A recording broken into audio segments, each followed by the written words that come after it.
Hello everyone, 11th standard, subject commerce, unit 3, chapter 4, topic sole proprietorship. In our previous video, we had discussed about classification of territory industries and comparison between industry, commerce and trade. So, இதை பற்றி போன வீடியோவில் நம்ம brief-ஆ பார்த்தோம். And now we are going to see about sole proprietorship. So unit 2ல் forms of business organisation தொழில் அமைப்புகளினுடைய வடிவங்களில் chapter 4ல் soul proprietorship தனியால் வாணிபம் அப்படிங்கிற ஒரு விஷயத்தில் நம்ம என்ன பண்ண போகிறோம். இப்போ கீழே இந்த வீடியோவில் நம்ம ஃபர்தராக நிறைய விஷயங்கள் பார்க்க போகிறோம். So see here students, introduction. A business organization is an organization which is engaged in some industrial or commercial activity. So இந்த தொழில் அமைப்பு அப்படிங்கிற ஒரு விஷயம், ஸோ பிஸ்னஸ் ஆர்கனைசேஷன் அப்படிங்கிற ஒரு விஷயம் தொழில் அமைப்புன்னு சொல்லுவோம் இல்லையா. ஸோ இது வந்து எப்படிப்பட்டதாக இருக்கும் அப்படின்னு சொல்லி பார்த்தோன்னா industrial and commercial activity. So உற்பத்தி தொழிலாகட்டும் அல்லது வணிகத்தினுடைய செயல்பாடாகட்டும் இது எல்லாத்தையும் செய்யக்கூடிய ஒரு அமைப்பாக தான் எதை கருதுகிறோம், இந்த பிஸ்னஸ் ஆர்கனைசேஷன் அதாவது தொழில் அமைப்பை வந்து நம்ம என்ன பண்ணுறோம் கருதுகிறோம். ஓகேவா. ஸோ எதை சொல்கிறோம், இந்த உற்பத்தி தொழிலையும் அல்லது வியாபார நடவடிக்கையோ செய்யக்கூடிய ஒரு அமைப்பை தான் நம்ம என்னென்னு சொல்கிறோம், இந்த பிஸ்னஸ் ஆர்கனைசேஷன் சொல்கிறோம். ஓகேவா.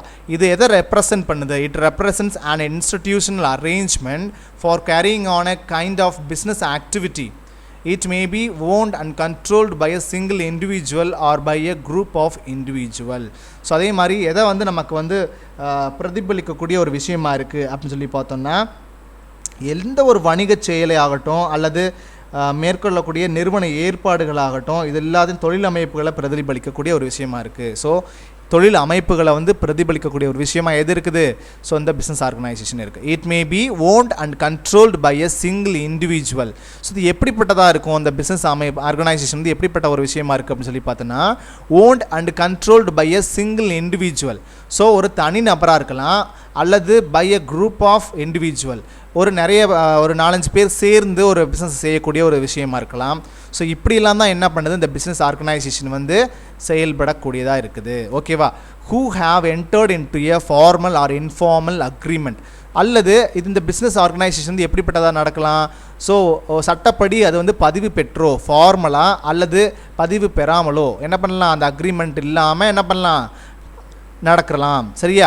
ஸோ அதே மாதிரி ஜாயிண்ட்லி கண்டக்ட் த பிஸ்னஸ், அதே மாதிரி ஒரு தனிநபரோ அல்லது ஜாயிண்ட்லி என்ன பண்ணலாம் ஒரு agreement to joint conduct the business என்ன பண்ணுறாங்க, ஸோ எல்லோரும் சேர்ந்தோ என்ன பண்ணலாம் அந்த பிஸ்னஸை செய்யக்கூடிய ஒரு விஷயத்தை நான் சொல்கிறோம், நம்ம அந்த பிஸ்னஸ் ஆர்கனைசேஷன் சொல்கிறோம். Every business undertaking is a separate and distinct business unit. So இப்போ என்ன பண்ணுறாங்க, ஒவ்வொரு வியாபார நிறுவனமும் தனியான மற்றும் மாறுபட்ட வியாபார பிரிவுகளை கொண்டு இருக்குது. ஸோ ஒவ்வொரு வியாபார நிறுவனமும் எப்படிப்பட்டதாக இருக்குது, இந்த பிஸ்னஸ் அண்டர்டேக்கிங்ஸ் வந்து எப்படிப்பட்டதாக இருக்குது அப்படின்னு சொல்லி பார்த்தோன்னா செப்பரேட்டாக இருக்குது. ஸோ செப்பரேட்னா என்னது, மாறுபட்ட ஒரு தனியான வியாபார டிஸ்டிங்க்ட் பிஸ்னஸ் யூனிட்டை, ஸோ அதாவது வியாபார பிரிவுகளை கொண்டு இருக்குது அப்படின்னு சொல்கிறாங்க. It has its own identity and separate ownership. அதே மட்டும் இல்லாமல் அந்த தொழில் அமைப்பு வந்து எப்படிப்பட்டதாக இருக்குது அப்படின்னு சொன்னால் தனித்துவமான அடையாளமும் தனிப்பட்ட உரிமையும் கொண்டு இருக்குது அப்படின்னு சொல்கிறாங்க. தனியான ஒரு அடையாளம் ஐடென்டிட்டியும் தென் அதே மாதிரி செப்பரேட்டான ஒரு ஓனர்ஷிப்பையும் கொண்டு இருக்குது அப்படின்னு சொல்கிறாங்க. எது இந்த business organisation. It can be distinguished from other undertakings on the basis of its ownership, management and control. So அது மட்டும் இல்லாமல் இது என்ன சொல்கிறாங்க அப்படின்னு சொன்னால் உரிமை மேலாண்மை மற்றும் கட்டுப்பாட்டை அடிப்படையாக கொண்டு இந்த நிறுவனம் வந்து சிறந்த நிறுவனங்களாக மாற முடியும் அப்படின்னு சொல்கிறாங்க. ஸோ வீலர் அப்படிங்கிறவங்க என்ன சொல்கிறாங்க பாருங்கள். According to the Wheeler, a business undertaking is a concern company or enterprise which buy and sells is owned by one person or a group of person and is managed under specific set of operating policies. என்ன சொல்கிறாங்க, so wheeler அப்படிங்கிறவங்க என்ன பண்ணியிருக்கிறாங்க, இதுக்கு ஒரு வரைவிலக்கணம் கொடுத்துருக்குறாங்க. So தொழில் அமைப்பு அப்படிங்கிறது என்ன அப்படின்னு சொல்லி பார்த்தோன்னா, ஸோ இந்த பிஸ்னஸ் அண்டர்டேக்கிங் அப்படிங்கிற ஒரு விஷயம்னா என்ன அப்படின்னு சொல்லியிருக்காங்கன்னா ஒரு தனியான கொள்கை தொகுப்போடு சேர்ந்து தொடர்புடைய ஒரு நிறுவனமாக இருக்கும். அதே மாதிரி அந்த நிறுவனம் அல்லது வணிக அமைப்பு எப்படிப்பட்டிருக்குன்னா அமைப்பு வந்து ஒரு வாங்கக்கூடிய அல்லது விற்கக்கூடிய ஒரு தனிநபர் அல்லது கூட்டாக உரிமை மேலாண்மை செய்யக்கூடிய ஒரு செயல்பாட்டை கொண்டு இருக்கும் அப்படின்னு சொல்லி சொல்கிறாங்க. ஸோ வாங்கக்கூடிய விற்கக்கூடிய பைஸ் அண்ட் செல்ஸ் ஆக்டிவிட்டீஸ் அங்கே நடக்கும். தென் அதே மாதிரி owned by one person or a group of person என்ன பண்ணுவாங்க, ஒரு நபருக்கோ அல்லது குரூப் ஆஃப் பர்சனுக்கோ அந்த பிஸ்னஸ் கன்சர்ன் வந்து எப்படி இருக்கும், சொந்த முடியதாக இருக்கும்னு சொல்கிறாங்க. It is manage under specific set of operating policies. என்ன பண்ணுறாங்க, ஒரு ஸ்பெசிஃபிக் செட் ஆஃப் பாலிசிஸை அடிப்படையாக கொண்டு தான் என்ன பண்ணுவாங்க, அந்த பர்டிகுலர் கன்சர்ன் பிஸ்னஸ் கன்சர்னை என்ன பண்ணுவாங்க, மேனேஜ் பண்ணுவாங்க அப்படின்னு சொல்லி சொல்கிறாங்க. All business undertaking are directly or indirectly engage in the transfer or exchange of goods and services for value. என்ன பண்ணுறாங்க, ஒவ்வொரு பிஸ்னஸ் அண்டர்டேக்கிங்ஸுமே எப்படி செயல்படுது, ஒரு நேரடியாகவோ அல்லது மறைமுகமாகவோ directly or indirectly engaged in the transfer or exchange of goods. என்ன பண்ணுறாங்க, அந்த பொருட்களை வந்து ட்ரான்ஸ்ஃபர் பண்ணுறாங்க, அதாவது ஒரு இடத்துலேருந்து இன்னொரு இடத்துக்கு கொண்டு போகிறாங்க அல்லது எக்ஸ்சேஞ்ச் பண்ணுறாங்க. அந்த பொருளை ஒரு இடத்துலேருந்து இன்னொருத்திட்ட என்ன பண்ணுறாங்க, எக்ஸ்சேஞ்ச் பண்ணுறாங்க. எதை, அந்த குட்ஸையும் சர்வீசஸையும் ஃபார் வேல்யூ, ஏதோ ஒரு மதிப்பிற்கு, ஒரு பண மதிப்பிற்கு என்ன பண்ணுறாங்க, அந்த குட்ஸை என்ன பண்ணுறாங்க, எக்ஸ்சேஞ்ச் பண்ணுறாங்க. The deal in goods and services on a regular basis. இந்த சர்வீஸையும் குட்ஸ் அண்ட் சர்வீசஸ் என்ன பண்ணுறாங்க, ரெகுலராக பண்ணிகிட்டே இருக்கிறாங்க. So there main motive is to earn profits and they are exposed to various types of risk. So அது மட்டும் இல்லாமல் நிறைய கஷ்டங்களை எல்லாம் தாண்டி எதற்காக இந்த பிஸ்னஸை சர்வீசஸை ரெகுலராக செஞ்சுட்டே இருக்கிறாங்க அப்படின்னு சொல்லி பார்த்தோன்னா, மெயின் மோட்டிவ் என்ன, ப்ராஃபிட்ஸ் ஏர்ன் பண்ணுறது. So earn profits. ஸோ இதுக்காக தான் என்ன பண்ணுறா, லாபம் வந்து நம்ம அடையணும், லாபத்தை நம்ம சம்பாதிக்கணும் அப்படிங்கிறதுக்காக தான் என்ன பண்ணுறாங்க, இந்த அதிகப்படியான நிறைய ரிஸ்க் எல்லாம் தாண்டி நம்ம என்ன பண்ணுறோம், இந்த பிஸ்னஸ் ஆக்டிவிட்டியை செஞ்சுட்டே இருக்கிறோம். ஸோ இப்போ தான் நம்ம பார்க்க போகிறோம் சோல் ட்ரேடிங் பிஸ்னஸ். ஸோ தனியால் வாணிபம் அப்படிங்கிறதுனா என்ன, ஸோ அப்படிங்கிறத நம்ம பார்க்க போகிறோம். So sole trading, sole proprietorship is a form of business. என்ன பண்ணுறாங்க, இந்த பிஸ்னஸ் ஆர்கனைசேஷனில் ஒரு ஃபார்ம் தான் என்னது, இந்த சோல் ப்ரொப்ரேட்டர்ஷிப் அப்படின்னு சொல்கிறது. தனியால் வாணிபம் அப்படிங்கிறது இந்த நிறுவன அமைப்புகளில் ரொம்ப ஒரு முக்கியமான ஒரு ஃபார்ம், ஸோ ஒரு வடிவம் அப்படின்னு சொல்கிறாங்க. In which an individual introduce his own capital. So ஒரு தனி நபர் என்ன பண்ணுவாருன்னா, அவருடைய முதலை போட்டு தன்னிட்ட இருக்கக்கூடிய கையிருப்பில் வச்சுருக்கக்கூடிய அந்த ரொக்கத்தை போட்டு ஒரு பிஸ்னஸை என்ன பண்ணுறாரு, இன்ட்ரடியூஸ் பண்ணுறாரு, ஆரம்பிக்கிறாரு. Uses his own skill. அது மட்டும் இல்லாமல் அவருடைய சொந்த அறிவை பயன்படுத்தி அண்ட் இன்டெலிஜென்ஸ், ஸ்கில்ஸ் அண்ட் இன்டெலிஜென்ஸை யூஸ் பண்ணி என்ன பண்ணுறாரு, in the management of its affairs and is solely responsible for result of its operation. So இப்படி செய்யக்கூடிய அவர் சொந்த முதலை போட்டு சொந்த அறிவை பயன்படுத்தி சொந்தமாக அந்த பிஸ்னஸை மேலாண்மை செஞ்சு, ஸோ அது மட்டும் இல்லாமல் அவர் நடக்கக்கூடிய எல்லா விஷயங்களுக்கும் அந்த சோலி ரெஸ்பான்சிபிள். ஸோ அவர் தான் எல்லாத்துக்குமே பொறுப்பாக இருந்து அதுலேருந்து வரக்கூடிய ரிசல்ட் என்னவாக இருந்தாலும், ப்ராஃபிட்டாக இருந்தாலும் லாஸாக இருந்தாலும், ஸோ என்ன இருந்தாலும் என்ன பண்ணுவாங்க, அவர் மட்டுமே அதை வந்து அந்த ரிஸ்க்கை வந்து எடுத்துக்கிறதுக்கு பேர் தான் என்னது, சோல் ட்ரேடிங் பிஸ்னஸ்ன்னு சொல்கிறது. The individual alone may run the business or may obtain the assistance of employees. So என்ன பண்ணுறாங்க, இப்படிப்பட்ட அந்த சோல் ட்ரேடிங் பிஸ்னஸை ஒரு தனி நபர் தான் என்ன பண்ணுறாங்க, தனியாக இருந்து அந்த பிஸ்னஸை ரன் பண்ணுறாங்க. Or may obtain the assistance of employee, அல்லது அவங்களுக்கு பதிலாக ஏதோ ஒரு பதிலீடாக என்ன பண்ணுறாங்க, ஒரு தனியாக இன்னொரு நபர் என்ன பண்ணுறாங்க, அந்த பிஸ்னஸ் எடுத்து அவங்களுக்காக நடத்தி கொடுக்குறாங்க. It is first stage in the evaluation of the form of organisation. So இந்த அமைப்புகளுக்கு, இந்த தொழில் அமைப்புகளுக்கு வந்து முக்கியமான முதல்ல ஏற்படுத்தின ஒரு பிஸ்னஸ் தான், ஃபார்ம் தான் எது அப்படின்னு சொல்லி பார்த்தோன்னா இந்த சோல் ட்ரேடிங் பிஸ்னஸ். ஸோ அது ஆதி காலங்களில் முதல்ல ஏற்பட்ட ஒரு விஷயம் தான் எது, இந்த சோல் ட்ரேடிங், தனியால் வாணிபம் அப்படிங்கிறது. ஸோ ஃபஸ்ட்டு இதுதான் வந்து என்னது வந்தது. அப்போ அதனால தான் என்ன சொல்கிறோம், ஓல்ட் அண்ட் ஃபார்ம் கூட இதுக்கு இன்னொரு நேம் சொல்கிறோம், சரியா. So that's the oldest among them. So என்ன பண்ணுறோம், இதுதான் எல்லாத்துலையும் இருக்கக்கூடிய எல்லா பிஸ்னஸ்லையும் இதுதான் ஓல்டஸ்ட் ஃபார்ம். ஸோ ஃபஸ்ட்டு இதுதான் வந்து ஆரம்பித்தோம், இந்த மாதிரி ஃபார்மில் தான் நம்ம பிஸ்னஸை ஆரம்பித்து செய்ய ஆரம்பித்தோம். ஸோ ஃபார்ம்ஸ் ஆஃப் பிஸ்னஸ், தொழில் அமைப்பின் வடிவங்கள் அப்படின்னு சொல்லிட்டு நம்ம பார்க்குறோம். ஸோ இதில் வந்து 2 மேஜர் ஹெட்ஸாக டிவைட் பண்ணுறாங்க, நான் corporate enterprises, corporate enterprises. So நான் கார்ப்பரேட் என்டர்பிரைசஸ்னால் என்னது, கூட்டுறு சாரா நிறுவனங்கள்னு சொல்லி தமிழில் சொல்லுவோம். ஸோ கார்ப்பரேட் என்டர்பிரைசஸ்னால் கூட்டுறு நிறுவனங்கள்னு சொல்லி தமிழில் சொல்லுவோம். ஸோ நான் கார்ப்பரேட் என்டர்பிரைசஸில் ஒரு 3 கேட்டகரியாக பிரிச்சிருக்கிறாங்க. ஸோ அதில் பாருங்கள், சோல் ட்ரேடிங் கன்சர்ன், ஸோ தனியால் வாணிக நிறுவனம் அப்படின்னு சொல்லி சொல்கிறோம்.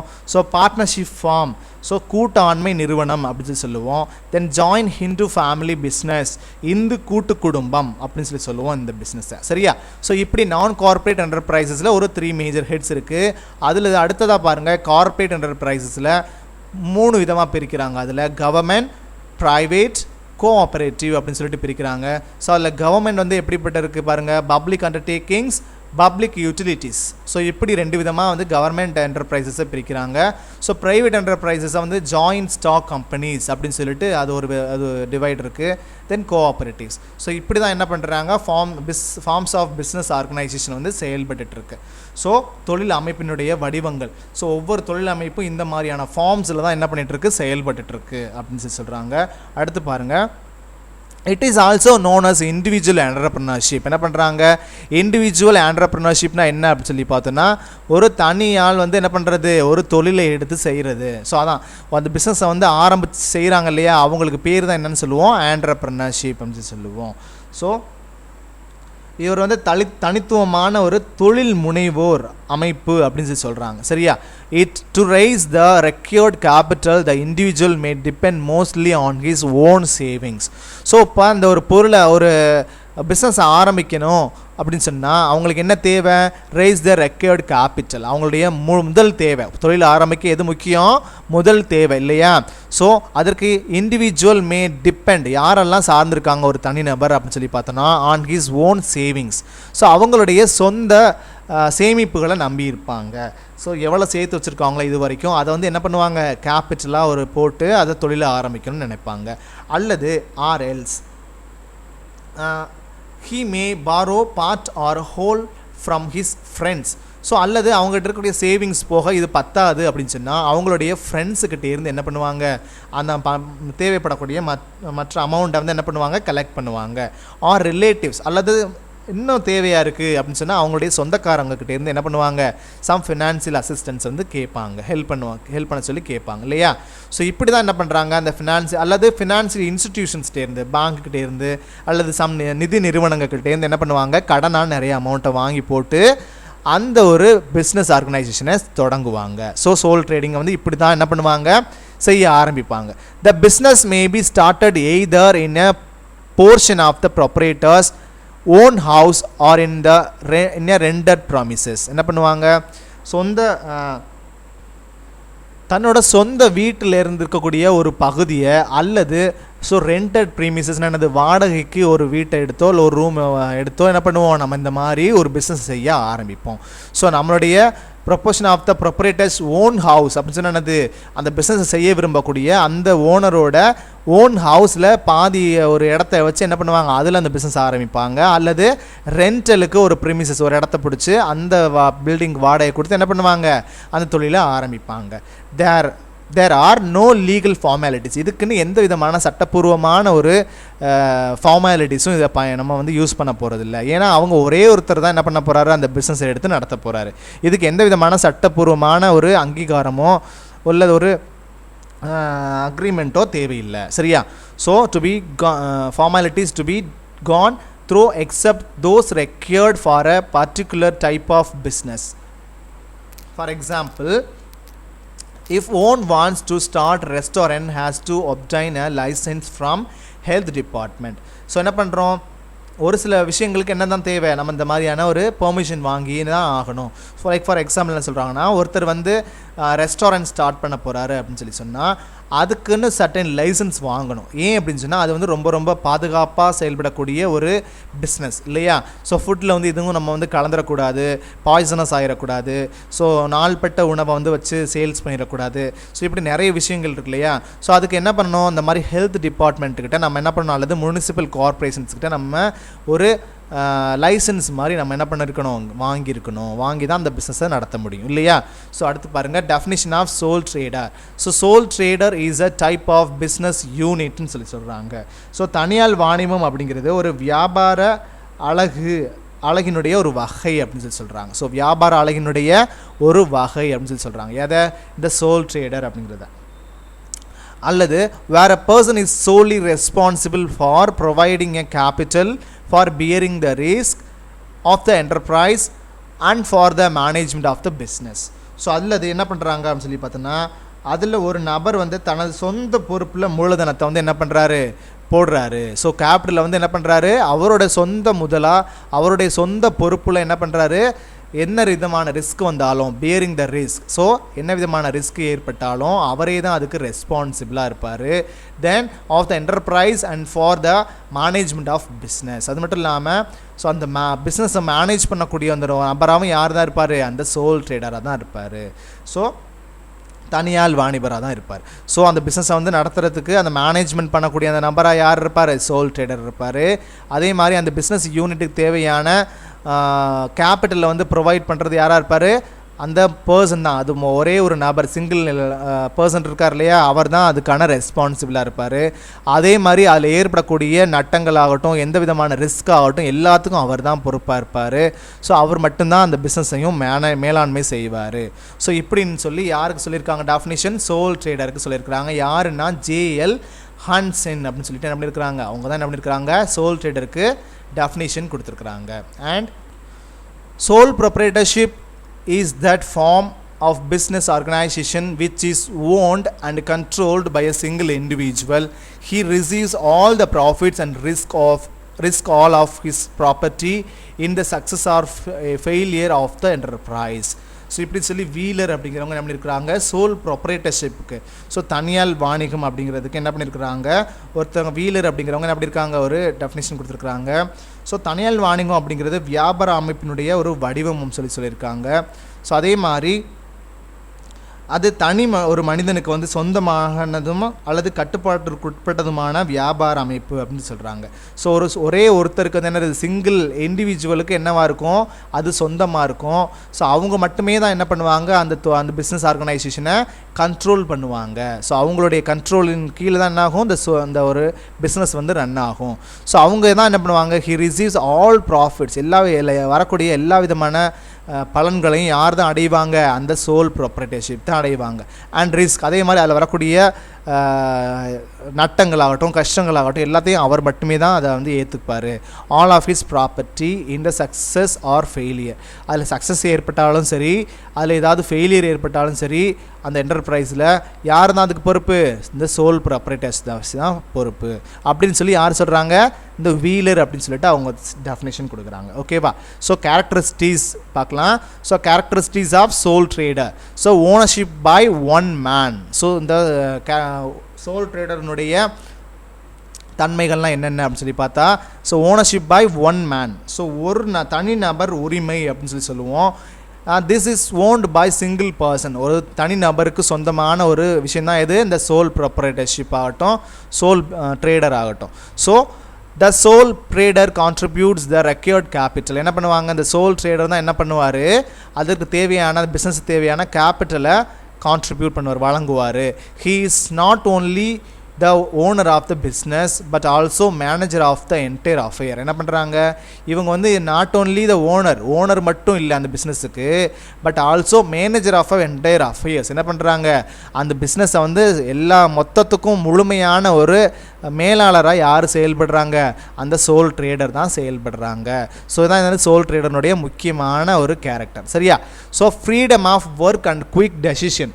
ஸோ என்ன பண்ணுறாங்க, அதை வந்து இந்த ஃப்ரீடம் ஆஃப் ஒர்க்னா என்னது, எந்த விதமான தலையீடும் இல்லாமல் விரைவான முடிவு எடுக்கக்கூடிய ஒரு தன்மை எங்கே இருக்கும், இந்த சோல் ட்ரேடிங்கில் இருக்கும். ஸோ ஃப்ரீடமாக செயல்படலாம், குவிக்காக எந்த ஒரு டெசிஷனையும் எடுக்கலாம். சரியா? So since the individual is himself as a owner, so ஒருத்தரே தான், அந்த ஒரு இண்டிவிஜுவல் பர்சன் தான், அவரே தான் என்னது அந்த பிஸ்னஸுக்கு owner. He need not consult anybody, என்ன பண்ண வேண்டாம், யாரையுமே அவர் எந்த விதத்துலையும் எதுக்காகவும் அவர் கன்சல்ட் பண்ண வேண்டியது இல்லை. So hence he can take quick decision. So என்ன விதமான டிரான்சாக்ஷனாக இருந்தாலும், என்ன விதமான ப்ராப்ளமாக இருந்தாலும் அவரே என்ன பண்ணிடலாம், அதுக்கான டெசிஷனை ஈஸியாக எடுத்துடலாம், யாரையும் கன்சிடர் பண்ணணுங்கிற அவசியமே இல்லை. ஓகேவா? ஸோ அதான் ஃப்ரீடமாக இருக்கலாம், அதே மாதிரி குயிக் டெசிஷன் எடுக்கிறதுக்கு ஈஸியாக இருக்கும். ஸோ அதே மாதிரி பாருங்கள் அன்லிமிட்டட் லயபிலிட்டி தேர்ட் பாயிண்ட் பாருங்கள் கேரக்டரிஸ்டிக்ஸ் ஆஃப் சோல் ட்ரேடிங்கில். So when his business assets are not sufficient to pay off the business debts he has to pay from his personal property. So இப்போ என்ன பண்ணுறாங்க, இதில் இந்த பிஸ்னஸ் செய்கிறாங்க இல்லையா, so நடத்தும்போது ஏதாவது கடன் வாங்கியிருக்கிறாங்க அப்படின்னு சொல்லி சொன்னால் அந்த பிஸ்னஸுக்காக வேண்டி என்ன பண்ணியிருக்காங்க, ஏதாவது சம் டெப்ட்ஸ் கடன் பிஸ்னஸ் டெப்ட்ஸ் வாங்கியிருந்தாங்கன்னா அந்த டெப்ட்ஸை வந்து எப்படி பே பண்ணுவாங்க அப்படின்னு சொல்லி சொன்னால் அந்த பிஸ்னஸில் ப்ராஃபிட் வந்துட்டால் அதுலேருந்து கொடுக்கலாம், அல்லது இல்லாட்டியும் ஏதாவது ரிஸ்க் ஏற்பட்டுட்டா கூட அவங்களுடைய பர்சனல் ப்ராப்பர்ட்டி வச்சுருப்பாங்க இல்லையா, ஸோ அந்த யாராவது கடன் கொடுக்கணும் அப்படின்னு சொன்னால் டைம் ஆகியும் கொடுக்க முடியலன்னா அவங்க எதுலேருந்து கொடுக்கணும், அவங்க வச்சுருக்கக்கூடிய அந்த பர்சனல் ப்ராப்பர்ட்டிலேருந்து என்ன பண்ணணும், அந்த கடனை அடைக்கணும். ஸோ அதை தான் என்ன சொல்கிறாங்க, வரையறா பொறுப்பு அன்லிமிட்டட் லயபிலிட்டின்னு சொல்கிறாங்க. ஸோ லயபிலிட்டி என்ன இருக்குது அவங்களுக்கு மட்டும்தான் இருக்குது சரியா, யார் அந்த பிஸ்னஸ் பண்ணுறாங்களோ அவங்களுக்கு அந்த கடனை தீர்க்கிறதுக்கான ஒரு பொறுப்பு இருக்குது, அதான் சொல்கிறாங்க அன்லிமிட்டட் லயபிலிட்டின்னு. So enjoying entire profit, so என்ன சொல்கிறாங்க, முழு லாபத்தையும் அனுபவிக்கக்கூடிய உரிமை யாருக்கு இருக்குது, அந்த சோல் ட்ரேடருக்கு இருக்குது. He ட்ரைஸ் tirelessly for the improvement and expansion of his business and enjoy all the benefits of his hard work. என்ன பண்ணுறாங்க, ஸோ அவர் தான் என்ன பண்ணுறாரு, அனுபவத்துடைய முழு லாபத்தையும் அனுபவிக்கிறதுக்கு அவருக்கே என்னது, அந்த எந்த விதமான லாபம் அதிக லாபம் வந்தாலும் குறைவான லாபம் வந்தாலும் ஸோ அவர் தான் என்னது எல்லாத்துக்கும் என்ன பண்ணுவார், அவர் தான் வந்து காரணகர்த்தா. ஸோ அவர் மட்டுமே தான் எல்லா வரக்கூடிய லாபமாகட்டும் நட்டமாகட்டும் எல்லாத்தையும் என்ன பண்ணுவார், அவர் தான் அதை என்ஜாய் பண்ணிப்பார் ஏற்றுப்பார். ஓகேவா. So absence of government regulations, so அரசு விதிமுறைகளெல்லாம் பின்பற்றாமைன்னு சொல்கிறாங்க. சோல் ட்ரேடிங்கில் என்னது இல்லை, கவர்மெண்ட்டோட ரூல்ஸ் ரெகுலேஷன்ஸ்லாம் நம்ம ஃபாலோ பண்ணணுங்கிற அவசியமே இல்லை. ஸோ அதான் சொல்கிறாங்க ஆப்சன்ஸ்னால் என்னது, அவசியம் இல்லை சரியா. Sole proprietor concern is free from government regulations. So sole ப்ரொப்ரேட்டர்னால் யார், அந்த தனியார் வாணிகம் செய்யக்கூடிய அந்த ஓனர் வந்து என்ன பண்ண வேண்டாம், கவர்மெண்ட்டினுடைய ரெகுலேஷன்ஸ்லாம் பின்பற்றணும் அப்படிங்கிற அவசியம் இல்லை. ஸோ கன்சர்ன் ஃப்ரீ ஃப்ரம்னா என்னது, கவர்மெண்ட் ரூல்ஸ்லேருந்து நம்ம என்ன பண்ணலாம், நம்மளோட இஷ்டத்துக்கு நம்ம செயல்படலாம். ஸோ நோ லீகல் ஃபார்மாலிட்டிஸ், அதே மாதிரி சட்டப்பூர்வமாக ஏதாவது லீகலி எந்த ஒரு ஃபார்மாலிட்டியும் நமக்கு என்ன பண்ண வேண்டியதில்லை, தேவையில்லை. Are to be observed in its formation management or its closure அப்படின்னு சொல்கிறேன். ஸோ இந்த மாதிரி ஒரு சோல் ப்ராப்பர்ட்டிஷிப்பை உருவாக்குறது ஃபார்மேஷன் என்னது உருவாக்குறதுலையோ அல்லது மேலாண்மை செய்கிறதுலையோ அல்லது அந்த நிறுவனத்தை க்ளோசர்னா என்னது கலைக்கிறதுலையோ ஸோ நம்ம கவர்மெண்ட்டை வந்து நம்ம பேஸ் பண்ணி தான் இருக்கணும், அவங்கள வந்து நம்ம பின்பற்றி தான் இருக்கணும், அவங்களுடைய விதிமுறைகளை பின்பற்றி தான் செய்யணும். ஸோ அப்படிலாம் எந்த ஒரு இதுவும் என்ன இல்லை இந்த சோல் ட்ரேடிங்கில் இல்லை. ஓகேவா. ஸோ அதே மாதிரி பாருங்கள் no separate entity. So no separate என்டிட்டினா என்னது, ஸோ நோ செப்பரேட் என்டிட்டி அப்படின்னு சொன்னால் the sole trading concern comes to an end. எப்போ வந்து இந்த சோல் ட்ரேடிங் வந்து முடிவுக்கு வரும் அப்படின்னு சொல்லி பார்த்தோன்னா வித் டெத். ஸோ அந்த சோல் ட்ரேடர் வந்து டெத் ஆகிட்டாங்கன்னா அல்லது ஏதாவது இயலாமை ஆகிடுச்சு, டிசபிலிட்டி ஆகிடுச்சு அண்ட் இன்சானிட்டி, ஏதாவது அவங்களுடைய மனநிலை வந்து குன்றிடுச்சு, ஏதாவது பாதிக்கப்பட்டாங்க, அதே மாதிரி இன்சால்வென்சி, ஸோ நொடிப்பு நிலை ஆயிடுச்சு அந்த பிஸ்னஸ்ஸு அல்லது இந்த மாதிரி இருக்கக்கூடிய விஷயங்கள்னால தான் என்ன பண்ண முடியும், அந்த கன்சர்னை வந்து நம்மளால் என்ன பண்ண முடியாது, கண்டினியூ பண்ண முடியாது. ஓகேவா. ஸோ அடுத்து 7th பாருங்கள் மெயின்டெனன்ஸ் ஆஃப் சீக்ரஸி. ஸோ இதில் எந்த வித ரகசியம் காக்கிறது, அதாவது ரகசியம் காத்தல் வந்து ரொம்ப ரொம்ப ஈஸின்னு சொல்கிறாங்க. இதில் இந்த சோல் ட்ரேடிங் கன்சர்னில் since he or she manages all the affairs of the business, the secrecy can be maintained easily. So யார் வேணாலும் ஒருத்தரோ அல்லது ஒருத்தியோ யாரோ ஒருத்தர் என்ன பண்ணுறாங்க அந்த பிஸ்னஸை வந்து மேனேஜ் பண்ணுறாங்க அப்படின்னு சொன்னால் சோல் ட்ரேடிங்கை. ஸோ அதில் என்ன இருக்குது, ரகசியம் அப்படிங்கிற விஷயத்தை ஈஸியாக நம்ம வந்து நிறைய பேர் ஒர்க் பண்ணால் தான் நம்ம எந்த ஒரு விஷயத்துலையும் நம்ம ரகசியத்தை வந்து ஃபாலோ பண்ண முடியாது, பாதுகாக்க முடியாது.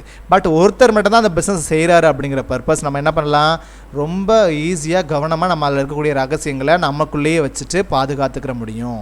So can be maintained easy. So ஈஸியாக நம்ம அந்த ரகசியங்களை பாதுகாக்கலாம் இதில் இந்த சோல் ட்ரேடிங் பிஸ்னஸில். ஓகேவா. ஸோ இவ்வளோ தான் ஸ்டூடெண்ட்ஸ். இது ஏதாவது டவுட்ஸ் இருந்துச்சுன்னா என்னோடய நம்பருக்கு கால் பண்ணி கிளியர் பண்ணிக்கோங்க. ஸோ நம்ம அடுத்ததாக பார்க்க போகிற டாபிக் என்ன அப்படின்னு சொல்லி பார்த்தோன்னா சோல் ட்ரேடிங்கினுடைய அட்வான்டேஜஸ் அண்ட் டிஸ்அட்வான்டேஜஸ். ஸோ இதை பற்றி நம்ம அடுத்த வீடியோஸில் நம்ம ப்ரீஃபாக பார்க்கலாம். And till then bye students.